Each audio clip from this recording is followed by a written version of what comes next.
with mollusks today. So Brian, whoa. I'm Brian Vanny. I'm a new freshwater mussel ecologist with Gomez and Sullivan Engineers. I'm going to present some data I collected down in Alabama. So this will be a little out of New York. But a little background. Freshwater mussels are pretty great for the ecosystem. They increase water quality, decrease downstream transport of nutrients, enhance sediment denitrification through altering the oxygen penetration of the sediment. They increase sediment cohesion and stability by being particles in that sediment and also by addition of organic matter. And they also increase benthic biodiversity and productivity through just increasing heterogeneity of river bottoms and increasing nutrient availability. Historically, there is 300 species of mussels in North America, which is the most diverse of anywhere in the world. They're naturally patchy, they generally live in mussel beds in rivers, so little discrete pockets in the river where there's large populations of mussels. And usually where they were found, they dominated benthic biomass. Currently, 70% of species are in decline, 7% are extinct, and 21% are endangered, 40% are threatened. These are two very common species in our river, and one's federally endangered, one's federally threatened. Management obstacles for mussels in their decline. They have a complex parasitic life cycle, so they depend on a fish host. So if something happens to their host, mussel populations also decline. They're slow growing and long lived. Some species live around 6 years, but some mean age is easily 50 years. And before damming of the rivers in North America, finding mussels over 100 or 150 years was not uncommon. And mainly, they're just hard to find. They're naturally patchy, and with the decline, they're even patchier. We lack a lot of species-level ecology. We don't really know how species differ from each other, and often labor-intensive scuba diving is required to find them. And another thing is they're often buried beneath the sediment surface, so they're kind of thought as inhabiting that interface between the benthic habitat and the pelagic, and filtering pelagic water, transferring it to the benthos.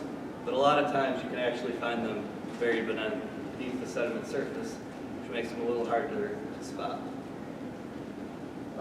So why do mussels burrow? No one really knows. Protection against dislodgement maybe, avoiding predators, muskrats and stuff. Drought resilience for when water levels drop. Are they burrowing into the sediment to do that? Or temperature refuge, As the water column heats up during the day, they might pull down into the sediment during peak summer temperatures to avoid that thermal stress. So our study river is the Sipsey River in Alabama. Back when it was originally surveyed in 1911, the Sipsey River was described as very crooked and choked with driftwood. And there's only a very few mussels at the surface, and most of them live below the surface, which is pretty uncommon. There's also pretty well documentation of predation by muskrats, catfish, and feral pigs. So there's definitely predators in this system. Sipsey River is a fifth-order tributary of the Tombigbee. It's unimpounded with a complex channel morphology. There's often braided channels, and there's a lot of woody debris. There is no damming, so this is a really natural flow regime. And it has a large swamp complex about halfway down the river. It's the biggest swamp in Alabama. So as the kind of smaller stream enters the swamp, it picks up a ton of dissolved organic and transports it downstream. And within the swamp and below the swamp, the mussels really thrive off this dissolved organic matter. The substrate is very sandy and gravelly. There's really no rocks bigger than, golf ball. That would be a pretty big rock in the river. So To survey, we did a quantitative survey of 12 sites, looking at a range of mussel densities from low density sites to really high density sites. We dug about 1,300 quadrats, which is a lot. We did an initial tactile search of the surface to see any mussels that were at the top filtering channel water, and then we would dig the whole quadrat and sieve it to see what other mussels were contained within the sediment. So any mussels that were found at the surface during the tactile search count as surface mussels, and mussels found in the sieve count as buried mussels. At each quadrat, we took lat long, channel sediment, or channel water temperature, sediment water temperature, sediment roughness, water depth, water velocity, and percent gravel. The percent gravel is really just because the two substrates are sand and gravel, so it's just kind of a continuum of is it all sand or is it all gravel. There's occasionally clay and things, but 99% of the quadrats is just sand and gravel. And then at a subset, to get a better idea of what's going on below the surface of the sediment, we measured hyporheic conductivity. We took a sediment core to get particle size, and we took pore water chemistry, so we took pH and conductivity of the pore water. So, survey results. We found 30 species, which in Alabama, this is actually not particularly diverse. The populations down there are very diverse. Probably found around 4,000 individuals. Our most common species up here is federally endangered, and there's a couple more federally endangered ones mixed in there. But overall, we had very good results. We found a lot of mussels. So when we start looking at where we see the mussels versus at the surface versus buried, look at this, we plotted out just all the mussel lengths and whether or not we found them at the surface or buried. And you can see as we have all these smaller size classes, they're generally sitting below the sediment surface, buried. And as they get bigger, they generally start moving towards the surface, and you see a greater proportion of the population actually at the surface filtering channel water. If we break this down by species, we generally see that trend along a lot of the species. Our most abundant, the southern club shell, we can see it transitioning to more surface use. Alabama orb does the same, Gulf pigtail. These are our three most common, so they kind of have that trend of, as they're juveniles, living below the surface, and then as they're bigger, moving towards the surface. To look at this closer, I made a generalized linear mixed effects model, looking at buried versus non-buried, and throwing all of our variables in here. So our first model I wanted to build was just looking at species. For this one, I didn't include the subset environmental variables just to keep the data set large and to keep all the individuals in the data set. So once we ran this, two of our species came out significant, along with some of our environmental variables, but these two are actually pretty interesting. So one of them is the Alabama moccasin shell, which is a federally threatened species. You can see it really just doesn't get very big, and because of that, you just never really see any of them at the surface, because they don't seem to be reaching, that size where they start transitioning. Another interesting one is the southern pocketbook. So this one's actually one of the bigger mussels in the river, but oddly enough, it also likes to be buried. During the spring, it'll migrate out to the edges of the river to try and get on bass as host fish, and then for some reason, they all just migrate back to the middle of the river, burrow down, and you just find them in the deepest spots below the surface, which is pretty weird. But one explanation for that is, the southern pocketbook has a very smooth shell. It also does not have a very dense shell. So looking at this is looking at length versus shell density.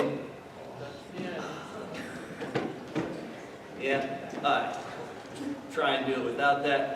So Lamp generally have lighter shells, so I'm thinking maybe that, during the summer when it doesn't want to risk getting washed away, it just burrows down in the middle of the river. It might be, more prone to dislodgement than the other species because it's not as dense, has a smooth shell. The Alabama moccasin shell, the really small one, it actually exhibits a really weird behavior that I think only happens in that genus. It actually uses thistle threads. So what it'll do, it'll make a little chain of rocks and basically weight itself down to anchor itself in the sediment. And a lot of times you'll find them attached to other mussels because the biggest particles in the stream are other mussels. So they'll just be attached to different species to anchor down. My next model was on the environmental variables. I don't remember what they were. So the biggest of the environmental variables, I also included length in that because that also included the whole data set. But the biggest predictor was basically just length. Smaller mussels were more likely to be buried, juveniles and just smaller species. Water velocity, as water velocity increased, so did burying, so that kind of backs up maybe its dislodgement. None of the pore water chemistry came out significant, but I think the interesting one was the hyperrheic conductivity.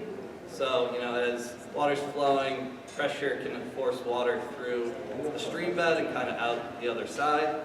So in areas where we saw water moving into the stream bed and areas where we saw water moving out had larger proportions of buried mussels. So that might just be because, as the water's moving through, that's taking oxygen and other things down into the sediment, which just allows them to live down there. You can't live down there if there's no oxygen. I think that was about it. Maybe.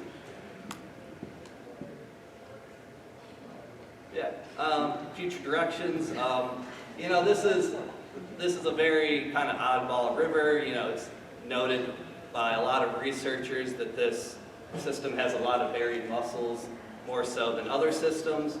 But that made it a good system to study this behavior because it was actually present in numbers where you could run the stats on it.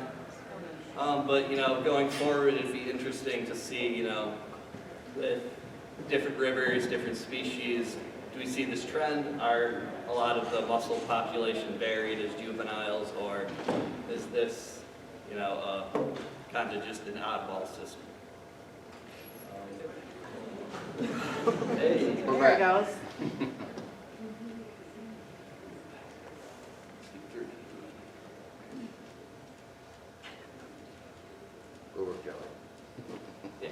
So I'll just, see these are the Bissell threads, they make little threads. Here's a little guy attached to an Alabama orb. Sorry about that. 1 second. Hello?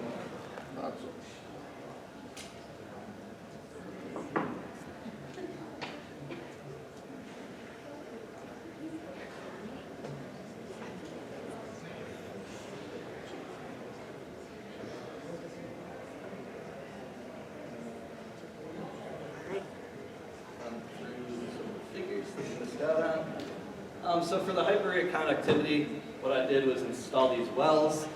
You have like a center pipe, you drive the PVC down into the water, and then it has a little well that only connects to the channel water, and you compare the difference in the head between those two.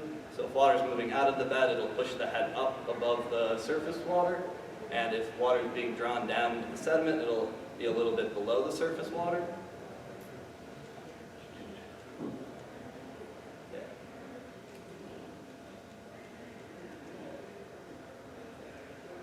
So percent gravel was also associated with it. So the more gravel, the more buried mussels you have. I'm guessing that might just be another function of oxygen being able to move through the sediment. If you have fine sediments and sands, it's harder to get that water to move through it.